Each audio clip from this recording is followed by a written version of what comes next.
He believes everything has a price: timed weekends, rehearsed smiles, strategic alliances. To him, his daughter is the final experiment. Place her before flawless socialites and measure in silence who holds firm, who yields, who sells out. But in a room that's far too bright, one gesture breaks the equation: a simple hug. No etiquette, no rush. Suddenly the numbers stop making sense, and the girl he meant to prove begins to slip out of the display case. What if what he fears isn't poverty, but losing control? When the heart decides, do the elite's rules still apply? Before we begin this beautiful story, subscribe to our channel to receive heartwarming stories every day. The morning light slanted through the floor-to-ceiling windows of Adam Bennett's downtown Chicago office, illuminating dust particles that hung in the air like suspended questions. He sat at his desk, a slab of reclaimed walnut that cost more than most people earned in 6 months, and stared at the quarterly report without really seeing the numbers. 37 hotels across 3 continents, revenue climbing steadily, a European luxury brand circling like a patient hawk, ready to sign a partnership that would cement the Bennett Group's position as a player in the global hospitality game. On paper, it was exactly what he'd worked toward since his wife's death 5 years ago. On paper, everything made sense. But Adam had learned that life rarely lived on paper. The intercom buzzed. "Mr. Bennett, the board is ready for you in conference room A." He stood, buttoned his suit jacket, charcoal gray, Italian wool, tailored to disguise the weight he'd lost in the months after the funeral, and walked down the corridor where framed photographs documented the empire's growth. There he was, younger, smiling, beside Sarah at the grand opening of their first boutique hotel in Lincoln Park.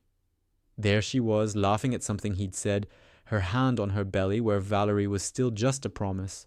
The photograph stopped recording their story 6 months after that one. Conference room, a smelled of leather chairs and expensive coffee. The board members, mostly men, mostly older than Adam, mostly convinced that wealth and experience were interchangeable, sat around the long table like judges awaiting a verdict. Adam, Charles Whitmore, the chairman, gestured to an empty seat. "We need to discuss the European deal." Adam sat, waited. "The Montclair Group has concerns," Charles continued, his voice carrying that particular tone reserved for delivering bad news dressed as constructive criticism. "They're hesitant about your public image. My hotels consistently rank in the top 10% for guest satisfaction," Adam said. "Our occupancy rates exceed industry standards by—" "They don't doubt your business acumen." This from Patricia Summers, the only woman on the board, her gray hair pulled back in a bun that looked designed to communicate no-nonsense efficiency. "They doubt your personal narrative." The words hung in the air. "I'm a widower," Adam said carefully, "with a daughter. What narrative am I supposed to—" "They want stability." Charles folded his hands on the table. "A family man, someone who represents not just success, but wholeness, the right kind of photos at the right kind of events, a partner who complements the brand." Adam felt something cold settle in his chest. "You're suggesting I get remarried for a business deal?" "We're suggesting," Patricia said, her tone gentler now, "that you consider how personal choices impact corporate opportunities. The Montclair partnership represents a $40 million investment, jobs for nearly 300 people across our properties."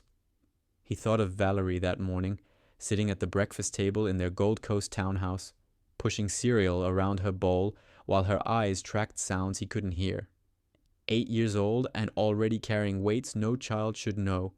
The therapist used words like sensory processing and anxiety response and patience, but what Adam heard underneath was simpler. "Your daughter is struggling, and you don't know how to help her. Give me a proposal," he said finally. Charles slid a folder across the table. The proposal, Adam discovered that evening, was both pragmatic and chilling. A series of curated social opportunities with women pre-selected by the company's PR firm and several high society matchmakers who understood the assignment. Find Adam Bennett a suitable partner. Someone photogenic, someone comfortable at galas and charity events, someone who could play the role. And this was the part that made Adam's jaw tighten as he read, someone who could establish rapport with Valerie. They'd reduced his daughter to a checkbox. He set the folder on his home office desk and walked upstairs. Valerie's room glowed with the soft light of her bedside lamp. She sat cross-legged on her bed, noise-canceling headphones covering her ears, drawing in a sketchbook with fierce concentration. She didn't notice him in the doorway. Adam watched her for a moment, this small person who carried half of Sarah's DNA and all of her stubborn creativity. Valerie drew the way other kids talked, constantly, urgently, translating an interior world into visible shapes. Tonight's sketch showed a figure standing alone in what looked like a large, empty room, surrounded by jagged lines that might have been sound waves or might have been something else entirely. He knocked softly on the doorframe. Valerie looked up, pulled off the headphones. "Hey, kiddo." "Hey, Dad." He sat on the edge of her bed, careful not to disturb the organized chaos of colored pencils. "How was school?" She shrugged. It was her default answer to most questions lately. "Mrs. Patterson says you're doing great in art class." Another shrug, but she showed him the sketchbook, which meant something. "Who's this?" He pointed to the solitary figure. "Just someone," Valerie said. "Someone who's waiting." "For what?" She looked at him with those serious hazel eyes that were so much like Sarah's, it sometimes hurt to meet them directly. "I don't know yet. I haven't finished drawing it." Adam wanted to ask if she was okay. Wanted to ask if the noise at school was still overwhelming, if the kids were still staring when she covered her ears, if she felt lonely in the way he suspected she felt lonely. But he'd learned that direct questions often shut her down, sent her retreating into silence. "I love you," he said instead. "You know that, right?" "I know." She returned to her drawing. "Love you too, Dad." He stood to leave, paused at the door. "Val?" "Yeah?" "If something was bothering you, really bothering you, you'd tell me, right?" She looked up again. Something moved across her face, quick and uncertain. "Sure, Dad." He knew she was lying. He also knew that pushing would only make it worse. Downstairs, he poured himself 2 fingers of bourbon he wouldn't finish and opened the folder again. The plan was methodical, almost scientific, a series of weekend retreats at various Bennett properties. Each candidate would spend time with Valerie in low-pressure environments, games, meals, simple activities. The woman who adapted best, who made his daughter most comfortable, would become his fiancée. It was logical. It was strategic. It was treating human connection like a business acquisition. It was, Adam thought, as he stared into the amber liquid, probably the best he could do. Rachel Morrison understood platforms.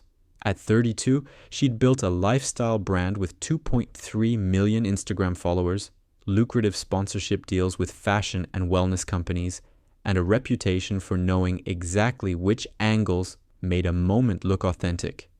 Her feed showcased a life of effortless elegance, morning yoga, on lakefront balconies, farm-to-table brunches, candid shots that required 3 hours of setup and 40 takes to achieve that perfect spontaneous quality. When her agent called about the Bennett opportunity, Rachel saw immediately what it represented. Not romance. She'd given up on that fairy tale somewhere around her 3rd serious relationship when she realized that what she really loved was the story, not the person. But becoming Mrs. Adam Bennett, that was a platform expansion beyond anything sponsorship deals could provide. She met with Lucy Ortega, the Bennett Group's senior PR advisor, in a minimalist coffee shop in River North. Lucy arrived precisely on time, carrying a leather portfolio and wearing the kind of understated, expensive outfit that communicated competence without flash. "Tell me what you know about Adam," Lucy said after they'd ordered. Black coffee for Lucy, a matcha latte for Rachel, photographed and posted with the caption, "Business meetings." 39. Widower, one daughter, Valerie, age 8, built the Bennett Hotel. Chain from 3 properties to 37. Conservative dresser, low public profile, reputation for being demanding but fair with employees. Rachel had done her research. Also, recently under pressure from his board to present a more family-oriented image. Lucy smiled. "You're well informed." "I'm interested." Rachel leaned forward slightly. "But I need to understand the parameters. What exactly are we discussing?" "A partnership." Lucy sipped her coffee. "Adam needs someone who can navigate high society events, represent the brand with sophistication, and, this is crucial, connect with his daughter. Valerie has some challenges, sensory sensitivities, anxiety in social situations. The woman who can make her comfortable will have a significant advantage. And if I'm that woman, then you'll have access to one of the most desirable bachelor situations in Chicago, hotels worldwide for content creation, connections to luxury brands, a built-in narrative arc that your followers will eat up." Lucy set down her cup. "Plus, of course, genuine security.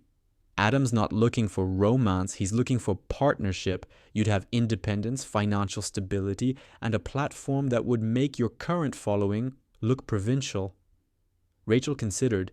She'd spent years performing authenticity, curating moments, learning to identify what audiences wanted to see, and then delivering it with apparent effortlessness.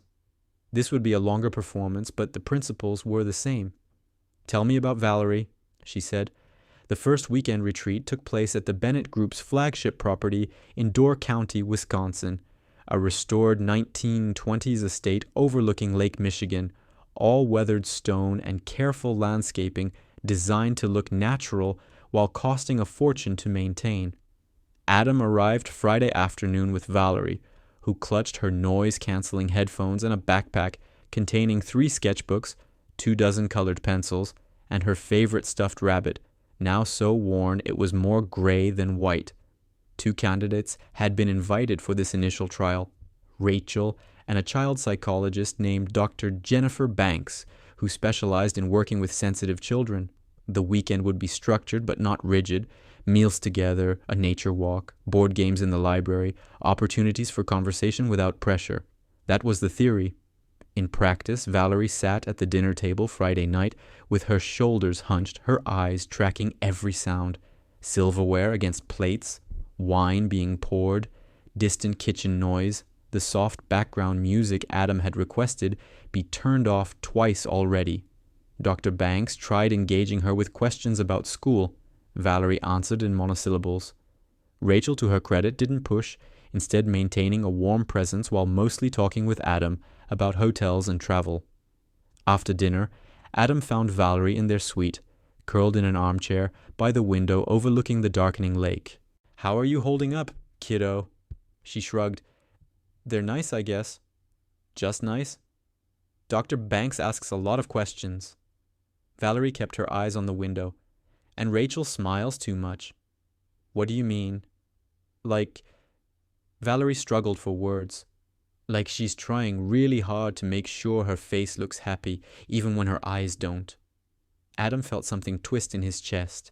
His 8-year-old daughter had identified in 2 hours what he'd spent days trying not to acknowledge. The entire exercise felt performative. "You don't have to like them," he said carefully. "This weekend is just getting to know people. But you want me to like them.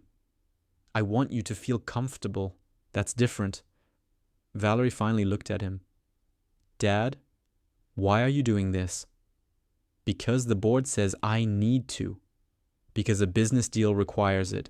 Because I don't know how else to give you what you need. Because I'm terrified of failing you the way I couldn't save your mother. Because," he said instead, "I think maybe our family could use some expansion." She returned her gaze to the window. "Mom used to say that things grow when they're ready, not when we force them." The observation hit him harder than he expected. Sarah had said exactly that, usually while working in her garden, usually in response to his impatience with how long things took to bloom. "Your mom," he said quietly, "was usually right." By Sunday morning, Dr. Banks had withdrawn from consideration. She did it gracefully over coffee on the terrace while Valerie slept late, explaining to Adam that she could see his daughter needed something she couldn't provide, not therapy, but genuine connection without clinical framework. "I'm a psychologist," Dr. Banks said. "I analyze behavior.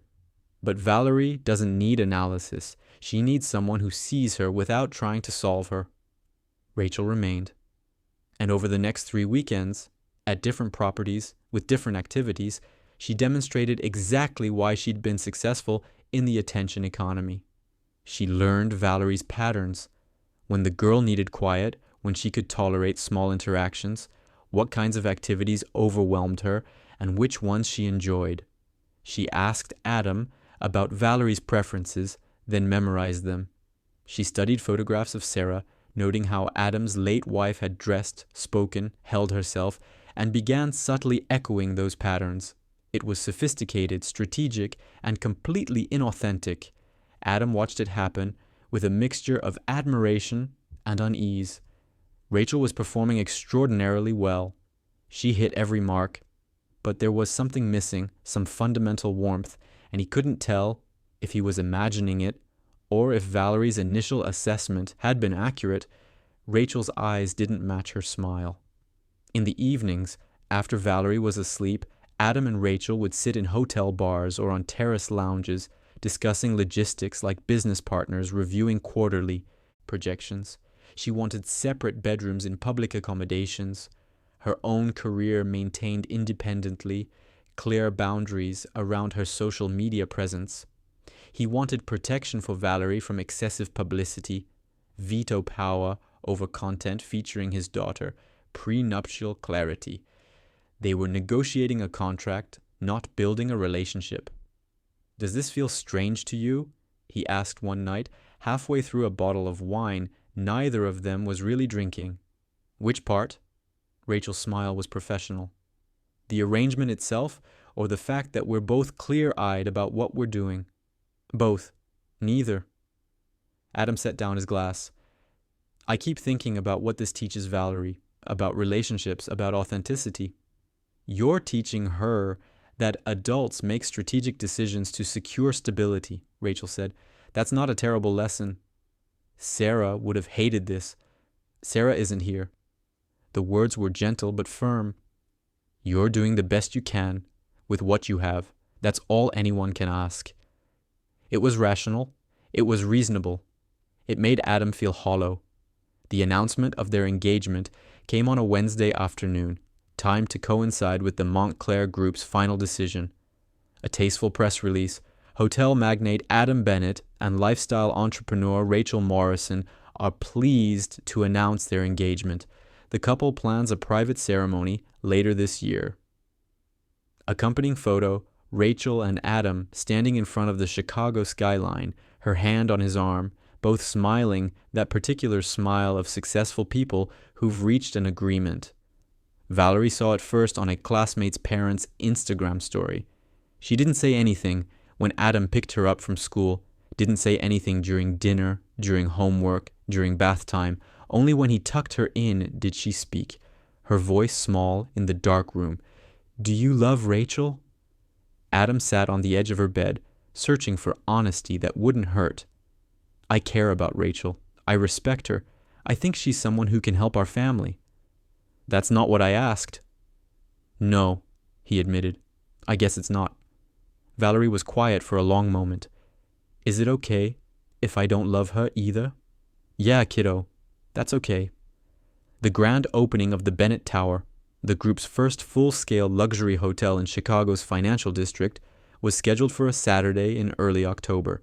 60 floors of glass and steel, a ballroom that could host 400 guests, a rooftop restaurant with views across the lake to Michigan. It represented Adam's most ambitious project, a statement that the Bennett Group belonged among the city's elite hospitality players. It would also serve as the public debut of his relationship with Rachel. The event was choreographed like a military operation. Lucy Ortega had spent 3 months coordinating every detail: guest list, seating arrangements, photography positions, social media strategy, talking points for interviews. Rachel had a team preparing her appearance: hair, makeup, dress, midnight blue, elegant without being flashy, paired with jewelry expensive enough to photograph well, but not so ostentatious it seemed trying. Adam had been coached on body language, on how to interact with Rachel in ways that communicated comfort and affection. Valerie, who had been asked to make an appearance for photographs, had been given her own team: a child stylist, a patient makeup artist who specialized in working with anxious children, and Maria, a childminder who'd been briefed extensively on Valerie's sensory needs. "I don't want to go," Valerie said Saturday morning, standing in her bedroom wearing jeans and her favorite old t-shirt with a faded rainbow on it. "I know, sweetheart." Adam knelt to her level. "But it's just for an hour, maybe 2. Then Maria will bring you home and you can have the whole evening to yourself. There will be so many people." "There will, but you'll have your headphones. And if it gets too much, Maria knows to take you somewhere quiet." "Why do I have to be there?" "Because the board wants to see a complete family. Because the Montclair group is watching. Because this entire elaborate charade requires you to perform a role you never auditioned for. Because," he said instead, "you're important to me. And I want you there for something important." She looked at him with those serious eyes. "You mean you want people to see me there?" The truth of it, spoken so plainly by an 8-year-old, made his throat tight. "Yeah," he admitted. "I guess that's part of it. At least you're honest now." She reached for her headphones. "Okay. But if I need to leave, I'm leaving." "Deal." The Bennett Tower Ballroom was a study in controlled opulence: soft gold lighting, white orchid centerpieces, an orchestra playing jazz standards at exactly the volume Adam had specified, present but not intrusive. Guests arrived in waves: investors, city officials, design critics, society columnists, influencers who'd been carefully selected for their audience demographics and engagement rates. Rachel worked the room like the professional she was, her smile unwavering, her conversation perfectly calibrated to make each person feel seen, while also aware they were in the presence of someone important. Adam moved through the space feeling like an actor in someone else's production. He shook hands, accepted congratulations, delivered the same 3 talking points Lucy had prepared: innovation, community, legacy. People complimented the hotel, the event, his choice of partner. Rachel fielded questions about wedding plans with practiced vagueness. "We're taking our time, making sure it's right." Valerie stood near the ballroom's edge, holding Maria's hand, wearing a navy dress that matched her father's tie. The stylist had convinced her to leave her hair down, and without her usual ponytail, she looked older, more formal, like a miniature socialite.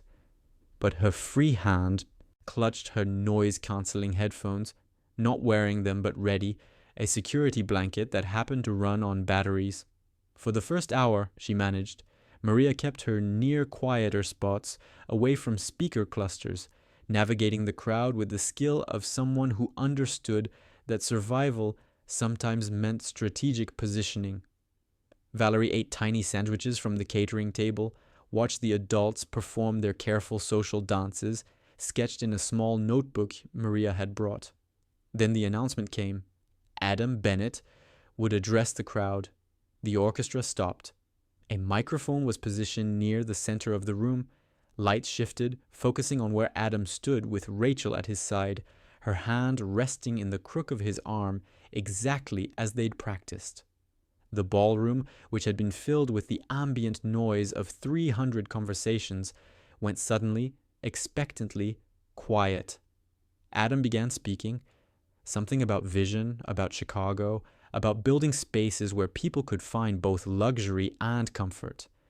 His voice carried through hidden speakers, amplified to reach every corner of the room. Standard speech, words he delivered variations of dozens of times, but Valerie, standing at the ballroom's edge, felt the sound as physical pressure. The sudden silence followed by Adam's amplified voice triggered what the therapist called a sensory overload cascade. Too loud, too bright, too many people turning, watching, their attention a tangible thing she could feel on her skin. Her breathing shortened. Her hands began to shake. The headphones were in her grip, but putting them on now would mean admitting something was wrong, would mean being seen as different, would mean... She couldn't breathe. Maria noticed immediately. She bent down, murmured something Valerie couldn't hear through the roaring in her own ears, tried to guide her toward a service exit. But Valerie's legs wouldn't move. She'd frozen, locked in place by panic and embarrassment and the sheer overwhelming weight of trying to be normal in a world that felt too big and too loud and too demanding. People were starting to notice. A woman in a red dress nudged her companion. A photographer lowered his camera, uncertain whether this was something to document. Then someone else noticed. Andrea Chen had been working the late shift for Prestige Building Services for 6 years, long enough to know that luxury hotels ran on the invisible labor of people guests rarely noticed. She'd been scheduled to replace linens in one of the mezzanine suites during the gala, a routine task timed specifically not to interfere with the event. But she'd needed to cross through the ballroom to reach the service elevator, pushing her cart with its careful inventory of sheets and towels and cleaning supplies. She'd been trained to be invisible, to move along walls, to avoid eye contact, to complete her work without ever registering as a presence. It was part of the job, especially at high-end properties where the illusion of effortless perfection required hiding every mechanism that created it. But Andrea had also been trained by circumstances the company didn't document. 3 younger brothers she'd helped raise while her parents worked double shifts, a nephew with developmental delays who'd melted down at a crowded 4th of July parade, years of learning to recognize when a child was drowning in plain sight while adults looked politely away. She saw Valerie before anyone else really understood what was happening, saw the rigid shoulders, the rapid breathing, the hands white-knuckled around headphones, saw a little girl caught in the terrible space between needing help and being too overwhelmed to ask for it. Saw, with the clarity that comes from experience rather than expertise, that this child was seconds away from a complete breakdown in front of 300 strangers with cameras. Andrea didn't think about protocol, didn't calculate the risk of interrupting a wealthy man's event, didn't worry about whether intervening was above or below her pay grade. She just moved, left her cart by the service entrance, crossed the ballroom's edge in quick, purposeful steps, reached Valerie just as the girl's eyes filled with tears she was desperately trying to contain, and without asking permission, because sometimes asking takes time people don't have, Andrea wrapped her arms around this child she'd never met, creating a physical barrier between Valerie and the watching world. "I've got you," Andrea murmured, quiet enough that only Valerie could hear. "You're okay, you're safe, I've got you."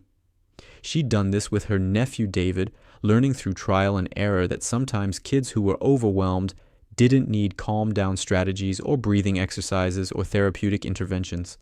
Sometimes they just needed someone to hold them steady while the storm passed. Andrea kept one arm around Valerie's shoulders, the other hand gentle on the girl's back, applying firm pressure. She began humming, an old lullaby her mother had sung, more rhythm than melody, something to focus on besides the overwhelming everything else. She didn't try to move Valerie away, didn't ask questions, didn't do anything except exist as a solid, calm presence while the girl trembled against her. Slowly the rigid breathing eased. The shaking subsided. Valerie's hands unclenched, and she wrapped her arms around Andrea's waist, burying her face against the woman's uniform shirt. The ballroom had gone quiet again, but differently. Adam's speech had stopped mid-sentence.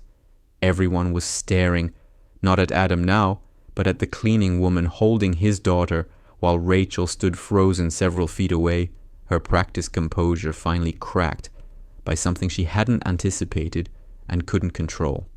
Adam crossed the ballroom in 5 long strides, his prepared remarks forgotten, the entire carefully choreographed event collapsing into irrelevance.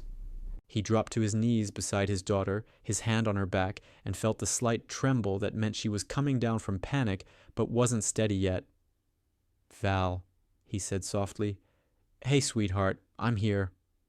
Valerie turned her head just enough to see him, but she didn't let go of Andrea. Adam looked up at the woman holding his child, really looked at her for the first time, and saw someone perhaps a few years younger than himself, with dark eyes that held no judgment, no performance, just steady, genuine presence. Her name tag read A. Chen, and her uniform marked her as support staff, invisible labor, someone he'd probably passed dozens of times without consciously registering, someone who had seen his daughter's crisis and responded with more humanity than he'd shown in months of calculated weekend retreats. "Thank you," he managed. "Thank you for—" "She's okay," Andrea said quietly. "Just needed a minute to regroup." She met his eyes. "You're her dad?" "Yeah." "She's going to be fine. This happens sometimes. Nothing to be embarrassed about." It struck Adam that this stranger was comforting him as much as Valerie, that she'd stepped in not just to help his daughter, but to shield all of them from the mortification of public vulnerability. Valerie finally released her grip on Andrea and reached for Adam. He held her, feeling her heartbeat gradually slow against his chest. Maria appeared with the headphones, and Valerie put them on gratefully, the noise-canceling technology creating an instant buffer between her and the world. Lucy materialized from somewhere in the crowd, her face a mask of controlled concern. She leaned close to Adam's ear. "We need to manage this. The photographers, get them out," Adam said. "All of them.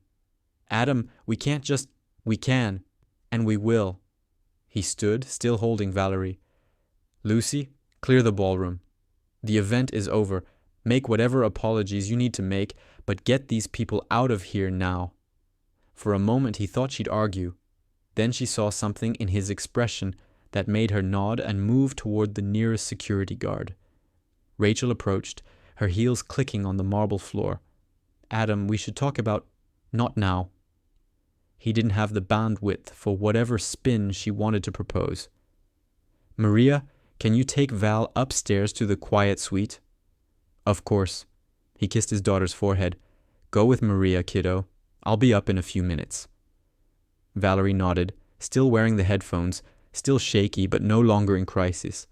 Maria led her toward the service elevator, and Adam watched them disappear before turning back to Andrea, who'd retrieved her cart and was clearly planning to slip away unnoticed. "Wait," he called. "Please." She stopped, turned, waited with the patient neutrality of someone accustomed to dealing with demands from people above her pay grade. He didn't know what to say. Thank you seemed inadequate. "I need to know your name. Your full name." "Andrea Chen." "Andrea." He committed it to memory. What you just did, I don't know how to... I mean, you probably saved Valerie from... He trailed off, suddenly aware of how close they'd come to a complete disaster, not just for the event, but for his daughter's fragile confidence. "She just needed someone to hold her steady," Andrea said simply. "Kids get overwhelmed. It's normal. You've got a sweet daughter, Mr. Bennett. Adam Bennett." Recognition flickered across her face. Of course she knew who he was. She was working his event, but she didn't change her demeanor. "Well, Mr. Bennett, your daughter is fine. She just needed a minute. I should get back to work." "The linens can wait. I want to—" He stopped again, realizing he didn't actually know what he wanted. To thank her properly? To understand how a stranger had known exactly what to do when he'd been frozen? To acknowledge that something fundamental had just cracked in his understanding of everything? "I should go," Andrea said, not unkindly. "Big event like this, there's always extra work after." She nodded politely and pushed her cart toward the service elevator, leaving Adam standing alone in the emptying ballroom, surrounded by the wreckage of his carefully constructed plan. Rachel found him 20 minutes later in the mezzanine hallway. The ballroom had cleared, guests departing with various expressions of concern and curiosity, photographers ushered out by security, the orchestra packing up their instruments. The grand opening had become the grand disaster, and Adam couldn't bring himself to care. "We need to contain this," Rachel said. She'd touched up her makeup, fixed her hair, reassembled her professional armor. "Lucy has a statement prepared, but we should discuss the narrative before—" "What narrative?" Adam leaned against the wall, suddenly exhausted. "My daughter had a panic attack and a cleaning woman helped her. That's what happened. That's not what it looked like to 300 guests with phones." "Then what did it look like?" Rachel hesitated, and Adam saw her calibrating, choosing words. "It looked like your daughter was more comfortable with a stranger than with me. It looked like this entire arrangement is—" She paused. "Questionable." "Maybe it is." "Adam, Rachel, stop." He straightened, met her eyes. "Thank you for being professional. Thank you for playing the part. But I think we both know this isn't working." "Because of one moment? Because a child had a breakdown?" "No, because I just watched someone I've never met show more genuine care for my daughter in 5 minutes than we've managed in weeks of carefully structured interactions." He felt something clarifying in his chest, like fog burning off a lake. This whole thing, the weekends, the testing, the performance, it's not fair to Valerie, it's not fair to you, and it's not fair to whoever I'm supposed to be pretending to be. "The Montclair deal? I'll figure out the Montclair deal, or I won't, and we'll survive without it." He pulled the engagement ring from his pocket. They'd planned for her to wear it for the first time tonight, another photo opportunity, and held it out. "I'm sorry. I should never have asked you to do this." Rachel stared at the ring for a long moment. Then she laughed, short and sharp. "You know what? You're right. This is ridiculous. I was going to perform being your wife. You were going to perform being my husband. And your daughter was going to perform being okay with all of it." She took the ring, not to keep, but to examine, then handed it back. "Keep it, sell it, whatever. I have enough jewelry." "I really am sorry. Don't be." She adjusted her dress, preparing to leave. "I'm a good actress, Adam, but I'm not good enough to compete with someone who actually gives a damn." She paused at the elevator. "The cleaning woman? Andrea? She cared about Valerie in about 30 seconds more than I managed in 6 weeks. That's not a failure of effort. That's just truth." The elevator doors closed. Adam stood alone in the hallway, holding an engagement ring that had never meant anything, feeling like he'd just been released from a contract he should never have signed. He found Valerie in the quiet suite, a small soundproofed room the hotel kept for guests who needed sensory relief, curled on a couch with Maria sitting nearby. His daughter had her headphones on, her sketchbook open, drawing with the fierce concentration that meant she was processing something big. Maria stood when he entered. "She's okay. We've been here about 20 minutes. She's calmer now." "Thank you, Maria, for everything tonight." "Of course." Maria gathered her bag. "I'll give you two some time." After she left, Adam sat on the opposite end of the couch. Didn't speak, didn't push, just waited until Valerie was ready. She set down her pencil after a few minutes, pulled off the headphones. "I'm sorry I ruined your party," she said quietly. "You didn't ruin anything, kiddo. Everyone saw me freak out. Everyone saw you have a hard moment. That's different." He shifted closer. "Val, I'm the one who should apologize. I shouldn't have asked you to be there tonight. I shouldn't have put you in that situation." She looked at him, assessing. "Is Rachel mad?" "Rachel's not mad, but Rachel and I aren't engaged anymore." Valerie's eyes widened. "Because of me?" "No. Because I finally figured out what I should have known from the beginning. You can't build something real on performance." He took a breath. "I was trying to fix everything the wrong way. The board wanted me to look like I had it all together, and I thought having a partner would do that. But what you needed, what we both needed, wasn't someone who could play a role. It was someone who actually sees us." "Like Andrea?" "Yeah." The name carried weight now. "Like Andrea." She knew exactly what to do. Valerie's voice was wondering, She didn't ask questions or try to make me talk or tell me to calm down. She just held me until I could breathe again. Sometimes, Adam said carefully, the people who know how to help aren't the people you expect. Valerie nodded, then returned to her drawing. Adam glanced at the sketchbook and saw she'd added something to the lonely figure, another person, standing close, arms extended. "Is that you?" he asked, pointing to the first figure. "Sometimes," Valerie added, shading around the second figure. "Or maybe it's just anyone who's scared and needs someone to show up." Adam felt his throat tighten. 8 years old, and his daughter understood something about human need that he'd spent months missing. "I love you," he said, "and from now on I'm going to do better. No more tests, no more trying to fit people into boxes, just us, figuring it out together." "Okay." She leaned against him. "Can we go home now?" "Yeah, kiddo. Let's go home." 3 days later, Adam sat across from Charles Whitmore and the rest of the Bennett group board in conference room A, which smelled the same as always, leather and expensive coffee, and the particular tension of men who believed control was achievable through spreadsheets. "We've reviewed the situation," Charles said, his tone careful. "The Montclair group has concerns about the weekend's events." "I'm sure they do." Adam's voice was calm. "Here's what I'm going to tell them. The deal is off. We're declining the partnership." Patricia Summers leaned forward. "Adam, you can't be serious. We're talking about $40 million. "I'm aware of the numbers. I'm declining anyway." "On what grounds?" "On the grounds that I'm not willing to perform a relationship I don't have in order to secure capital. I don't need badly enough to compromise my daughter's well-being." He'd practiced this speech in his head during the drive downtown. "The Montclair group wants a fairy tale. I'm not selling them one. If that means we lose the partnership, then we lose it." Charles's jaw tightened. "You realize this makes you look unstable, unreliable." "It makes me look human, and honestly, if Montclair can't work with that, they're not the right partner for us anyway." The board exchanged glances.